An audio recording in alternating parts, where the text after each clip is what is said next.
ಹಾಲು ಕುಡ್ದಷ್ಟೇ ಸಂತೋಷ ಆಯ್ತು. ನಾನು ಬಂದಿದ್ದ ಕೆಲಸ ಆಯ್ತು. ಲೀಲಾ. ಅಯ್ಯೋ, ಕೈ ಮೇಲೆ ಯಾರಾದ್ರೂ ಕರ್ಪೂರ ಹಚ್ಕೋತಾರ? ಅಜ್ಜಿ ಈಗ ತಾನೇ ಮಾಡೋದು. ರಾಮ್ ರಾಮ್, ಸ್ವಲ್ಪ ಬೇಗ ಬಾ. ಏನಾಯ್ತು? ನೋಡೋಣ, ಕರ್ಪೂರನ ಕೈ ಮೇಲೆ ಇಟ್ಕೊಂಡು ಆರತಿ ಮಾಡಿದಾಳೆ. ಹಿಂಗ್ ತಲೆ ಇದೆಯಾ? ಕರ್ಪೂರ ಯಾರ ಕೈ ಮೇಲೆ ಹಚ್ತಾರ? ಎಲ್ಲ ವಿಚಾರದಲ್ಲಿ ಎಳೆ ಮಗು ತರ ಆಡ್ತಿಯಲ್ಲ ನೀನು. ಬೈಬೇಡ ರಾಮ್. ಸರಿ, ನೀನ್ ಕಾಯಿ ಹೊಡೆದ್ಬಿಟ್ ಬಾ, ನಾನು ಒಳಗೆ ಕರ್ಕೊಂಡು ಹೋಗ್ತೀನಿ. ಬಾಮ್ಮ ನೀನು. ಏನ್ ಹುಡುಗಿಮ್ಮ ನೀನು.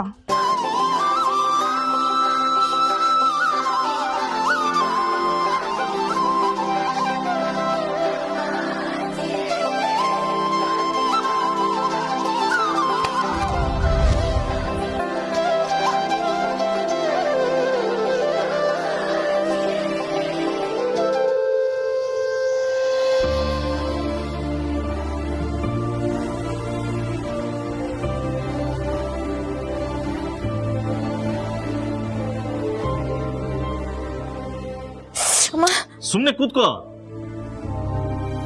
ಬುದ್ಧಿ ಇಲ್ವಾ ನಿನ್ಗೆ? ಕಾಲಿಟ್ರು ಎಡವಟ್ಟು, ಕೈ ಇಟ್ರು ಎಡವಟ್ಟು. ಎಡವಟ್ಟು ಮಾಡದೆ ಬದುಕಕ್ ಬರಲ್ವ ನಿನ್ಗೆ? ಯಾವ ಸ್ಕೂಲಲ್ಲಿ ಓದಿದ್ ನೀನು? ಸುಮ್ನಿರೋ. ಬೈಬೇಡ್ವಾ ಸುಮ್ನೆ. ಪಾಪ ಮೊದ್ಲೇ ನೋವಲ್ಲಿದ್ದಾಳ ಅವಳು, ಮತ್ತ್ಯಾಕೆ ಬೈತೀಯ ರಾಮ್ ನೀನು?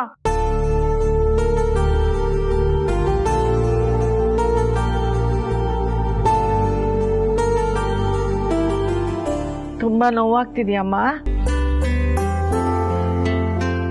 ಮಾತಾಡೋ. ಇವ್ರು ನೋಡಿದ್ರೆ ಬಾಯಿ ಮುಚ್ಚು ಅಂತಾರೆ, ನೀವ್ ನೋಡಿದ್ರೆ ಬಾಯಿ ಬಿಡು ಅಂತೀರಾ. ನಾನು ಯಾರ ಮಾತು ಕೇಳಿ? ಮಾತಲ್ಲಿ ಲಾಜಿಕ್ ಹುಡ್ಕೋ ಗೊತ್ತಾಗತ್ತೆ. ಈ ತರ ಕೆಲಸದಲ್ಲಿ ಹುಷಾರಾಗಿ ಮಾಡ್ಬೇಕು ಅಂತ ಗೊತ್ತಾಗಲ್ಲ ನಿನ್ಗೆ? ಏನ್ ಹೇಳಿ ಮಗುನ ನೀನು? ಚಿಕ್ಕ ಮಕ್ಳು ಅವ್ರನ್ನ ನಾವು ಚೆನ್ನಾಗಿ ಹ್ಯಾಂಡಲ್ ಮಾಡ್ಕೋತಾರೆ. ನಿನಗ್ಯಾಕೆ ಬರಲ್ಲ? ಅದಕ್ಕೆ ನೀವೆಲ್ಲ ಇದ್ದೀರಲ್ಲ.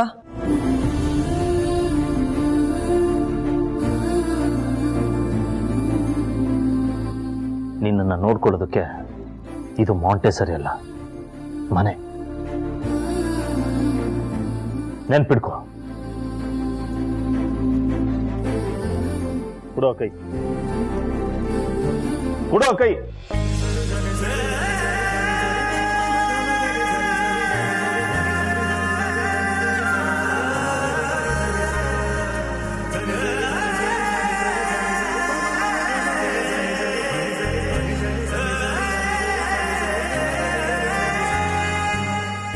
ಅಲ್ಲಮ್ಮ ಲೀಲಾ, ಅಂಗೈ ಮೇಲೆ ಯಾರಾದ್ರೂ ಕರ್ಪೂರ ಹಚ್ಕೋತಾರ? ಯಾಕೆ ಹಾಗೆ ಮಾಡಿದೆ?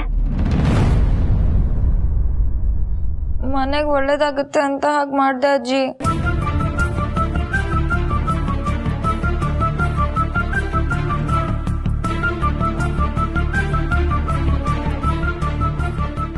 ಈ ತರ ಹರ್ಟ್ ಮಾಡ್ಕೊಂಡು ಹೀಗೆಲ್ಲ ಮಾಡಿದ್ರೆ ಒಳ್ಳೇದಾಗತ್ತೆ ಅಂತ ಯಾರು ಹೇಳಿದ್ದೀನಿ?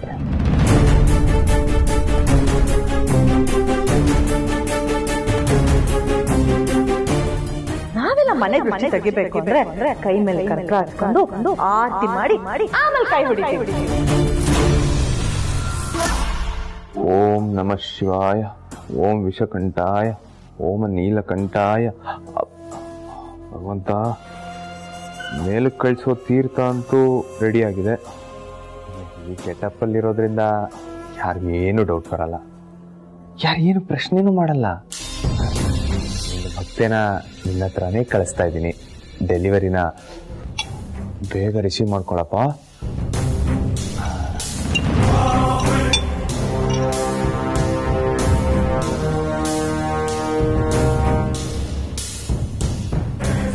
ಓಹ್, ನೀವಾ? ನಾನು ಯಾರೋ ಸ್ವಾಮಿಗಳು ಅನ್ಕೊಂಡೆ. ನೀವು ಹೇಳೋದು ನಿಜಾನೇ. ಹೆಂಡತಿ ಜೊತೆ ಒಡನಾಟ ಇಲ್ಲದೆ ಇರೋನು, ಸಂಸಾರಿಯಾಗಿದ್ರು ಒಂಥರ ಸ್ವಾಮಿನೇ. ಯಾಕೆ ಇಷ್ಟೊಂದು ನೊಂದ್ಕೊಂತೀರಾ? ಎಲ್ಲ ಒಳ್ಳೇದಾಗತ್ತೆ. ಸರು ಇಲ್ವಾ? ಸರು ನೇತನ್ ಮದ್ವೆಗೆ ಹೋಗಿದ್ದಾಳೆ. ನೀವು ಹೋಗ್ಲಿಲ್ವಾ? ನನ್ನನ್ನು ನೋಡಿದ್ರೆ ಮದುವೆ ಸಮಾರಂಭಗಳಿಗೆ ಹೋಗಿ ಎಂಜಾಯ್ ಮಾಡೋ ಥರನ ಇದ್ದೀನಿ. ನನ್ನ ತಂಗಿನಾದ್ರೂ ಖುಷಿಯಾಗಿರ್ಲಿ, ಅಷ್ಟೇ ಸಾಕು.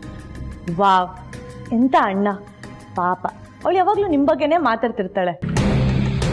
ನಿಮ್ಮನ್ನ ನೋಡಿದ್ರೆ ನನಗೂ ಈ ತರ ಒಬ್ಬ ಅಣ್ಣ ಇರಬಾರ್ದ ಅಂತ ಅನ್ಸುತ್ತೆ. ಸರೋಗ್ ನೀವು ಅಕ್ಕ ಆದ್ಮೇಲೆ ನಾನು ನಿಮಗೆ ಅಣ್ಣನೇ ಅಲ್ವಾ?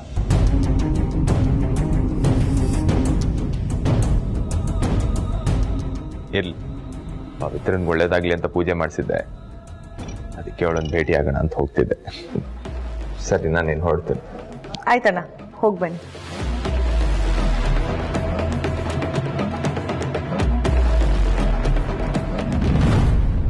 ಬಿಡಪ್ಪ, ನಿಜ ಹೇಳಿದ್ರೆ ಎಡವಟ್ಟು ಅನ್ಸ್ಕೊಳ್ಳೋದ್ರ ಜೊತೆಗೆ ಇಂಥ ಚಿಕ್ಕ ವಿಷಯನೂ ಗೊತ್ತಾಗ್ಲಿಲ್ಲ ಅಂತ ನನಗೆ ವಾಪಸ್ ಬೈತಾರೆ. ನಿನ್ನೆ ಕೇಳ್ತಾ ಇರೋದು, ಯಾರು ಹೇಳಿದ್ ನಿನಗೆ? ಯಾರೂ ಇಲ್ಲ, ನಾನೇ ಮಾಡಿದೆ. ಈ ಮನೆಗೆ ಒಳ್ಳೇದಾಗುತ್ತೆ ಅಂದ್ರೆ ನಾನು ಹಿಂದೆ ಮುಂದೆ ಯೋಚನೆ ಮಾಡಲ್ಲ. ನಾನು ಪ್ರಾಣ ಬೇಕಾದ್ರೂ ಕೊಡ್ತೀನಿ.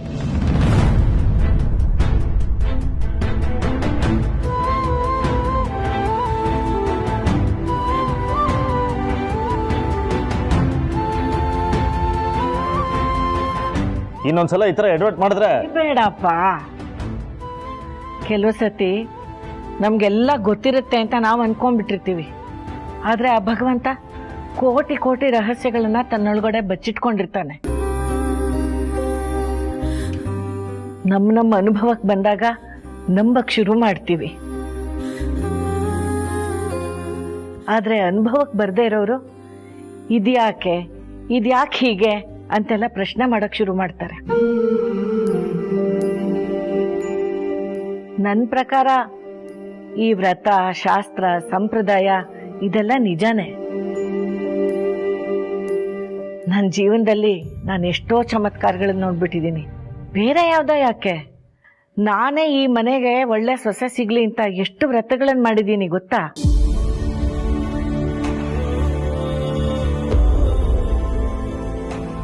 ಅದ್ರ ಫಲನೇ ಈ ಲೀಲಾ. ಲೀಲಾ ಈ ಮನೆಗೆ ಸೊಸೆಯಾಗಿ ಬಂದ ರೀತಿನೂ ಆ ಭಗವಂತನ ಚಮತ್ಕಾರನೇ ಅಲ್ವರ? ಅನುಭವಕ್ಕೆ ಬರೋವರೆಗೂ ಎಲ್ಲ ಮೂಢನಂಬಿಕೆನೆ. ಅನುಭವಕ್ಕೆ ಬಂದ್ಮೇಲೆ ಅದು ನಂಬಿಕೆ ಆಗುತ್ತೆ.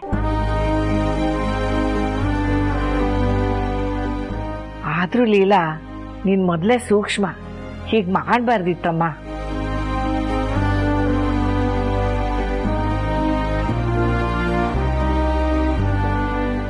ಕೈಗೆ ನೀರು ತಕ್ಕಿಸ್ಬೇಡ, ಯಾವ ಕೆಲಸ ಮಾಡಬೇಡ. ನೀನು ಸ್ವಲ್ಪ ದಿನ ರೆಸ್ಟ್ ತಗೋ.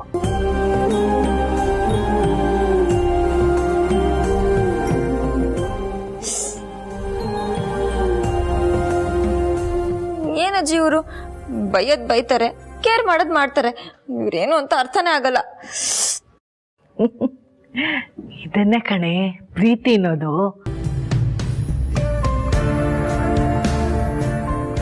ನಿನ್ನ ಹಾಗೆ ಮನಸ್ಸಿನ ಭಾವನೆಗಳನ್ನ ವ್ಯಕ್ತಪಡಿಸೋದಿಕ್ಕೆ ನನ್ನ ಮಗ ಮೊದಲಿನ ಥರ ಅಲ್ಲ.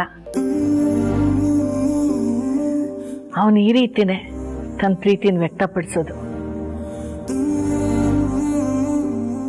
ಅಜ್ಜಿ ಇಷ್ಟೆಲ್ಲ ಹೆಲ್ಪ್ ಮಾಡಿದ್ದಾರೆ, ನಾನು ಥ್ಯಾಂಕ್ಸ್ ಹೇಳ್ಬಿಟ್ಟು ಬರ್ತೀನಿ ಅಜ್ಜಿ.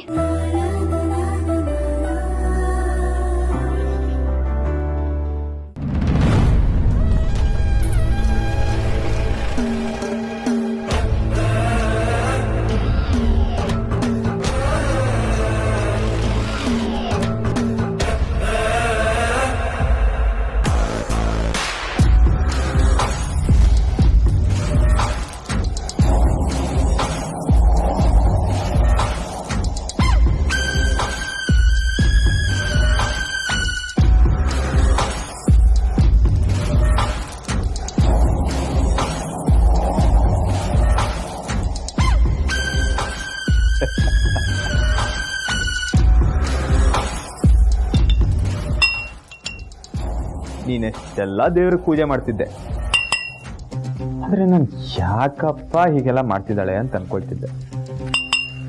ಆದ್ರೆ ಆ ಭಗವಂತ ಕೊನೆಗೂ ಒಂದು ಫಲ ಕೊಟ್ಬಿಟ್ಟಾಕಣೆ. ಏನ್ ಗೊತ್ತಾ, ನಿನಗೆ ನೀನು ಯಾವಾಗ ಸಾಯ್ತಿ ಅನ್ನೋ ಡೇಟ್ ಚೆನ್ನಾಗಿ ಗೊತ್ತು. Very lucky. ಆದರೆ ಜಗತ್ತಲ್ಲಿ ಯಾರಿಗಾದ್ರೂ ನಾನು ನಾಳೆ ಸಾಯ್ತೀನಿ, ಇವತ್ತು ಸಾಯ್ತೀನಿ ಅನ್ನೋ ಡೇಟ್ ಗೊತ್ತಿರುತ್ತಾ? Lucky girl. ನೀನು ಸತ್ತ ಮೇಲೆ ನನ್ನ ಗಂಡ ನನ್ನ ಬಾಯಿಗೆ ಒಂದು ಹನಿ ನೀರೂ ಬಿಟ್ಟಿಲ್ಲ ಅಂತ ಕೊರಗಬಾರ್ದಲ್ವಾ? ಅದಕ್ಕೆ ಇದನ್ನು ತಂದಿದ್ದೀನಿ ನಿನಗೋಸ್ಕರ. ನಿನ್ನ ಜೀವನದ ಕೊನೆಯ ಹನಿ. Get ready.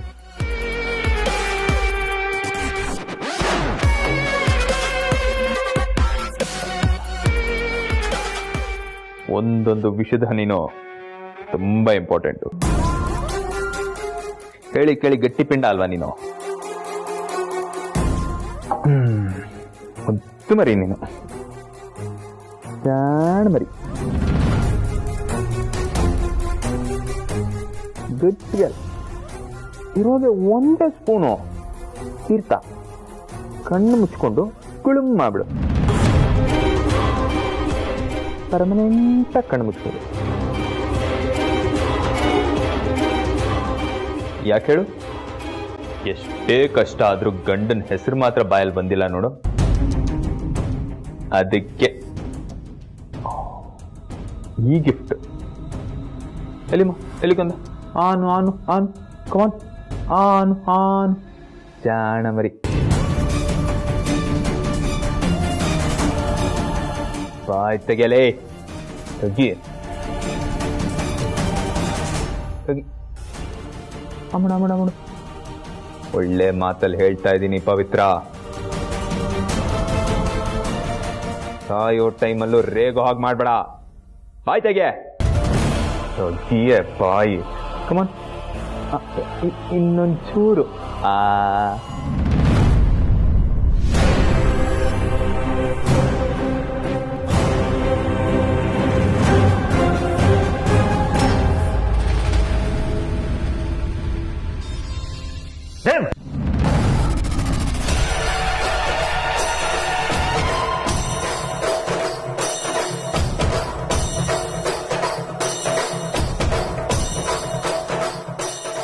ಏನ್ ಮಾಡ್ತಾ ಇದ್ಯಾ? ಏನಿಲ್ಲ, ಇದೆ ದೇವಸ್ಥಾನಕ್ಕೆ ಹೋಗಿದ್ದೆ. ಪುರೋಹಿತರು ತೀರ್ಥ ಕೊಟ್ಟರು, ಪವಿತ್ರ ಕುಡಿಸ್ತಿದ್ದೆ. ನನ್ನ ಪರ್ಮಿಷನ್ ಇಲ್ಲದೆ ಅವಳಿಗೇನು ಫೀಡ್ ಮಾಡಬಾರ್ದು ಅಂತ ಗೊತ್ತಿಲ್ಲ ನಿನ್ಗೆ? ಏನೋ ನನ್ನ ಹೆಂಡತಿ ಬೇಗ ಗುಣ ಆಗ್ಲಿ ಅಂತ ಹೀಗೆ ಮಾಡಿದೆ ಹೆಜ್ಜೆ. ಏನು ಮಾಡಬೇಡ, ಏನು ಮಾಡಬೇಡ ಅಂತಂದ್ರೆ ನಾನು ಏನು ಮಾಡ್ಲಿ, ಎಲ್ಲಿಗೆ ಹೋಗ್ಲಿ? ಓಕೆ, ಪವಿತ್ರನ್ ಕುಡಿಸುವಂತೆ. ಅದಕ್ಕೂ ಮುಂಚೆ ನೀನ್ ಕುಡಿ.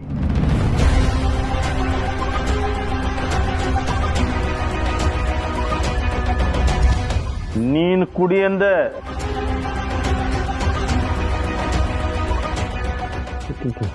ಹೆಜ್ಜೆ ದೇವಸ್ಥಾನದಲ್ಲಿ ಕುಡ್ದೆ, ಮತ್ತೆ ಒಂದ್ಸತಿ ಯಾಕೆ ಅಂತ. ಸೊ ಕುಡಿಯಕ್ಕಾಗಲ್ಲ ಅನ್ನೋದಕ್ಕೆ ಅದೇನು ವಿಷಾನ?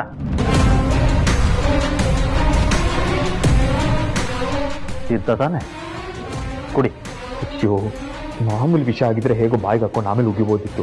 ಅವನು ನೋಡಿದ್ರೆ ಬಾಯಲ್ಲಿ ಹಾಕೊಂಡಿದ ತಕ್ಷಣ ಸುತ್ತೋಗ್ತಾರೆ ಅಂತ ಹೇಳಿದ್ದಾನೆ. ಏನ್ ಮಾಡ್ಲಿ, ಏನ್ ಮಾಡ್ಲಿ? ದೇವ್ ನಿನಗೆ ಹೇಳ್ತಾ ಇರೋದು ಕುಡಿ. ಹೆಜ್ಜೆ ಇರೋದೇ ಸ್ವಲ್ಪ. ನಾನು ಕುಡ್ದು ಖಾಲಿ ಮಾಡ್ಬಿಟ್ರೆ ಪವಿತ್ರ ಇರಲ್ವಲ್ಲ ಅಂತ, ಅದಕ್ಕೆ ಹೆಜ್ಜೆ. ಓಕೆ, ಪವಿತ್ರ ನನ್ನ ತಂಗಿ, ಅವಳು ಸರಿ ಹೋಗ್ಲಿ ಅಂತ ತಾನೇ ನೀನು ಇಷ್ಟೆಲ್ಲ ಮಾಡ್ತಾ ಇರೋದು. ಅವಳ ಪರವಾಗಿ ಅದನ್ನ ನಾನು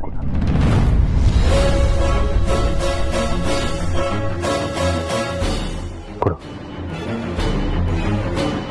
ಕೊಡು ಒಂದೇ. ಹೆಜ್ಜೆ ನಿಮಗೆ ಹೇಗೆ ನಾನು ಕೊಡು ಒಂದೇ.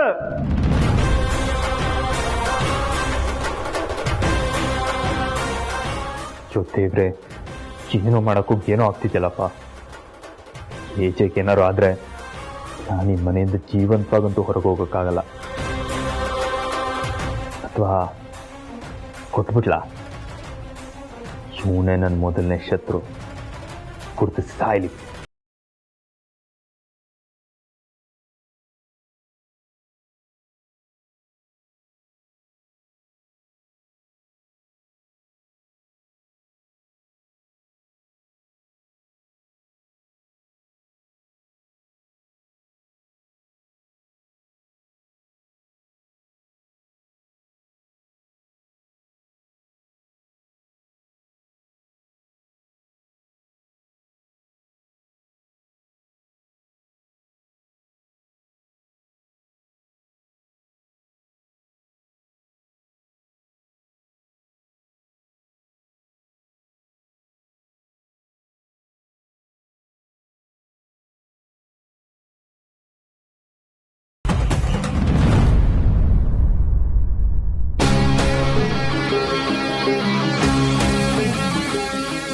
ಕಣ್ಕಣ ನನಗೆ ಗೂಡಿ ತರ ನುಗ್ತಾ ಇದೆಯಲ್ಲ.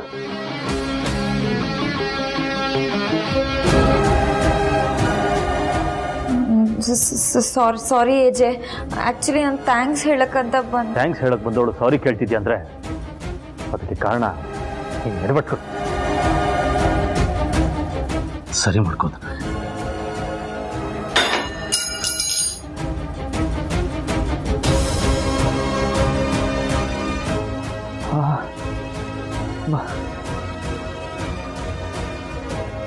ನಾನು ಬಚಾವಾದೆ.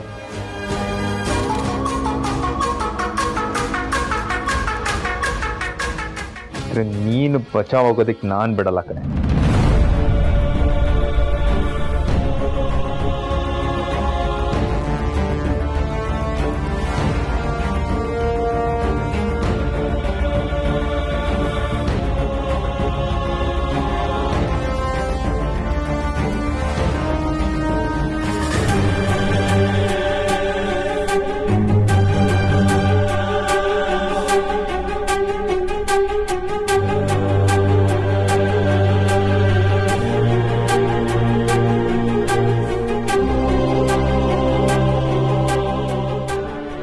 ಸಾಯಿಸೋಣ ಅಂತಂದ್ರೆ ಒಂದ್ ತೊಟ್ಟು ವಿಷ ಇಲ್ಲ.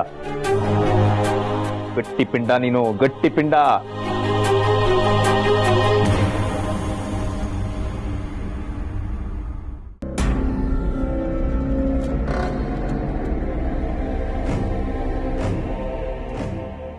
ಅಮ್ಮ ಊಟ ಮಾಡಮ್ಮ. ನಾನು ಹೇಳಿದ್ದೇನೆ ಊಟ ಮಾಡಲ್ಲ ಅಂತ. ನೀನು ಎಷ್ಟು ಹೇಳಿದ್ರು ಅಷ್ಟೇ. ನಾನು ಊಟ ಮಾಡಲ್ಲ ಮಾಡಲ್ಲ ಮಾಡಲ್ಲ. ಬೇಕಿದ್ರೆ ಪ್ರಾಣ ಬಿಡ್ತೀನಿ. ಅಮ್ಮ ಈ ವಯಸ್ಸಲ್ಲಿ ಡಯಟ್ ಮಾಡಬೇಕು ಅನ್ಕೊಂಡಿದ್ಯಾ? ಡಯಟ್ ಮಾಡಕ್ಕೆ ವಯಸ್ಸು ಯಾಕೆ ಬೇಕು? ನನಗೇನು 60 ವರ್ಷ ಆಗಿದೆ. I am sweet 48. ಡಯಟ್ ಮನೆ ಹಾಳಾಗ. ರೇವತಿ, ನನ್ನ ಮಗಳು ಲೀಲಾ ನನ್ನ ಕಡೆ ತಿರುಗೂ ನೋಡ್ತಿಲ್ಲ ಕಣೆ. ಎಷ್ಟು ಫೋನ್ ಮಾಡಿದ್ರು ಕಟ್ ಮಾಡ್ತಾಳೆ. ಅವತ್ತು ನನ್ನ ಬುದ್ಧಿಗೆ ಅದೇನ್ ಮಂಕ್ ಪಡ್ದಿತ್ತೋ ಏನೋ ತಪ್ಪು ಮಾಡ್ಬಿಟ್ಟೆಪ್ಪ. ಅದನ್ನೇ ಮನ್ಸಲ್ಲಿ ಇಟ್ಕೊಂಡು ಅಮ್ಮನ ಹತ್ರನೂ ಮಾತಾಡ್ಬೇಡ ಅಲ್ಲಂದ್ರೆ. ನಾನು ಅವಳನ್ನ ಇಷ್ಟು ವರ್ಷ ಸಾಕಿ ಬೆಳೆಸಿದ್ದು ಎಲ್ಲ ನೀರ್ನಲ್ಲಿ ಹೋಮ ಮಾಡ್ದಂಗ ಆಯ್ತು. ಅಷ್ಟೇನಾ? ಅಕ್ಕನ ಬಗ್ಗೆ ನಿನಗೆ ಗೊತ್ತಿಲ್ವೇನಮ್ಮ. ಅವಳಿಗೆ ಅನ್ಸೋವರೆಗೂ ಅವಳು ಯಾರ ಮಾತು ಕೇಳಲ್ಲ. ಸರಿ, ನಿಂಗೋಸ್ಕರ ನಾನೇ ಕಾಲ್ ಮಾಡ್ತೀನಿರು. ಮಾಡು. ಬಾಣನ ಯಾವ ಕಡೆ ಬಿಟ್ರೆ ಗುರಿ ತಲುಪುತ್ತೆ ಅಂತ ನನಗೆ ಚೆನ್ನಾಗಿ ಗೊತ್ತು. ಏನ್ ಚುಕ್ಕಿ, ಇಷ್ಟೊತ್ತಲ್ಲಿ ಫೋನ್ ಮಾಡಿದ್ಯಾ? ಅಕ್ಕ, ಒಂದು ಮಾತು ಹೇಳ್ತೀನಿ, ಪ್ಲೀಸ್ ಬೈಬೇಡ. ನೀನು ಅಮ್ಮನ್ನ ಅವಾಯ್ಡ್ ಮಾಡ್ತಿರೋದಕ್ಕೆ ಅಮ್ಮ ಊಟನೇ ಮಾಡ್ತಿಲ್ಲ ಗೊತ್ತಾ? ಅಕ್ಕ ಪ್ಲೀಸ್ ಒಂದೇ ಒಂದ್ಸಲ ಅಮ್ಮನ ಮಾತಾಡ್ಸೆ. ಪ್ಲೀಸ್ ಅಕ್ಕ. ಬೇರೆ ವಿಷಯ ಇದ್ರೆ ಮಾತಾಡು. ಅಮ್ಮನ ವಿಷಯ ಮಾತಾಡ್ಬೇಕು ಅಂದ್ರೆ ಫೋನ್ ಇಡು.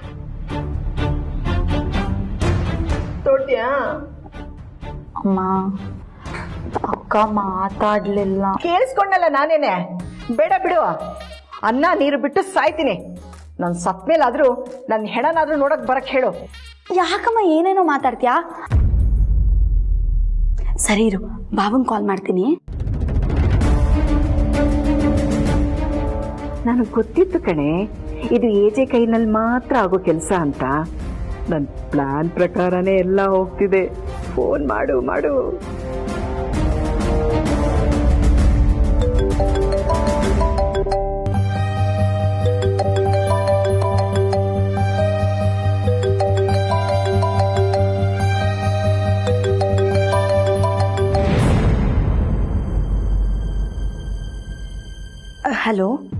ಹಲೋ ಹೇಳ್ರಿ ರೇವತಿ.